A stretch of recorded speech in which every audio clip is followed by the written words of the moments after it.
마가복음 6장 45절에서 52절까지의 말씀을 한 목소리로 받들어 읽겠습니다.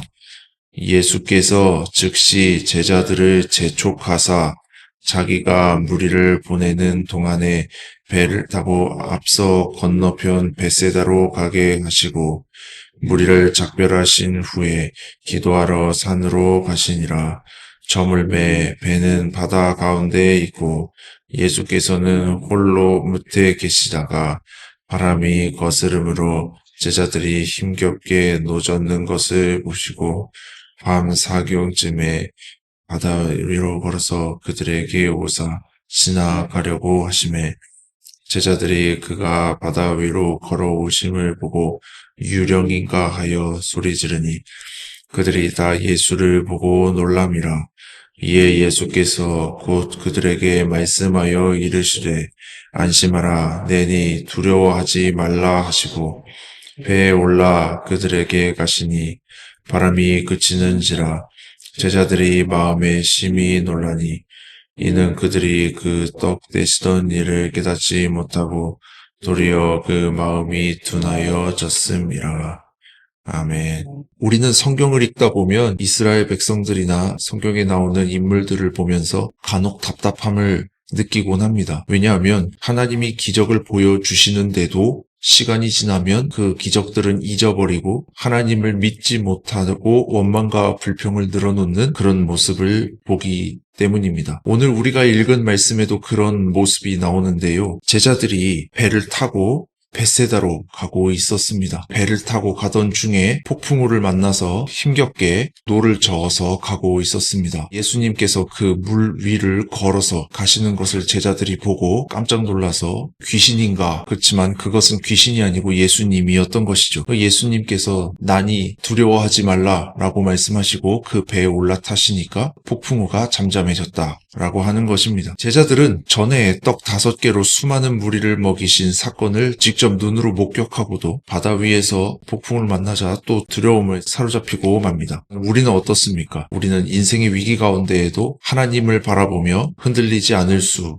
있습니까? 혹시 이스라엘 백성들처럼 인생의 풍파를 만나면 놀라고 두려워하는 것이 아닙니까? 오늘 우리가 읽은 말씀에 따르면 예수님이 오시자 바람이 잔잔해졌다고 기록되어 있습니다. 오늘 우리 인생 가운데에도 풍파와 같은 일이 일어날 수가 있습니다. 하지만 중요한 것은 그 문제가 가진 크기가 아니라 그 문제를 대하는 우리의 마음입니다. 사람들은 종종 이유도 실체도 없는 대상을 두려워하는 경우가 있습니다. 실상은 아무 문제 아닌 것을 부풀려 생각하는 것이지요. 어떤 전문가가 이런 말을 하는 것을 들었습니다. 예수님을 믿는다고 하면서도 점을 보고 구슬하는 사람들이 많다. 그 이유는 아마도 점을 보고 구슬하는 것이 즉시성, 그러니까 그 자리에서 즉각적으로 해답을 말해주기 때문에 생각보다 많은 사람들이 현혹되곤 한다라고 이야기를 하는 것입니다. 점을 보고 굿을 보는 것이 아니더라도 사람들은 문제를 만나면 즉각적으로 어떤 대답을 듣기를 원합니다. 그런데 우리가 교회에 가서 기도를 한다는 것은 오랜 시간 기도해야 되고 또 기도하는 자리로 가야 되고 사람들이 그 과정을 못 견뎌 하는 것입니다. 그래서 사람들이 교회를 다니면서도 다른 데 많이 빠진다라고 하는 것이, 그래서 우리에게는 더욱더 성령님이 필요합니다. 성령님이 임하시면 두려워서 떠는 제자들이 담대히 나가서 전도하게 됩니다. 예수님께서도 우리에게 성령님을 보내주시겠다고 약속하셨습니다. 그렇다면 우리는 그 약속을 믿고 기도해야 할 것입니다. 성경에 따르면 두려움은 죄라고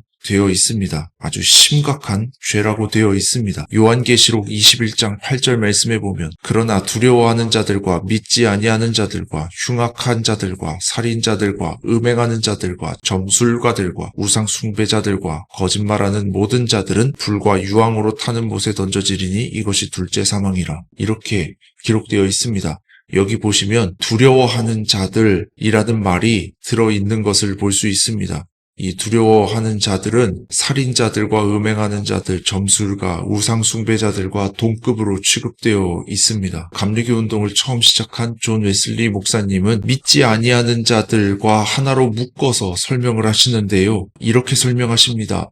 용기와 믿음의 부족으로 인하여 극복하지 못하는 사람들, 오늘 우리가 읽은 말씀 중 51절 끝부분에 제자들이 마음에 심히 놀라니 이렇게 되어 있는데요. 이것을 새 한글 성경으로 보면 지나칠 정도로 몹시 놀라고 있었다. 이렇게 기록되어 있어요. 성경 원문에 충실하게 번역을 한 것은 지나칠 정도로 몹시 놀라고 있었다가 맞대요. 존 웨슬리 목사님과 함께 감리교 운동을 주도했던 동생 찰스 웨슬리 목사님은 다음과 같은 찬송시를 지었습니다. 걱정 근심 많은 자를 성령 감화하시며, 이 시는 다름 아닌 우리가 잘 아는 찬송가 15장 2절의 가사입니다. 우리는 우리 안에 두려움이 있는지 돌아보고 성령님을 구해야 합니다. 그래서 우리가 하나님을 믿는다고 하면서도, 예수님을 믿는다고 하면서도 문제가 생기면 즉각적으로 우리에게 답을 줄 수 있는 다른 무언가를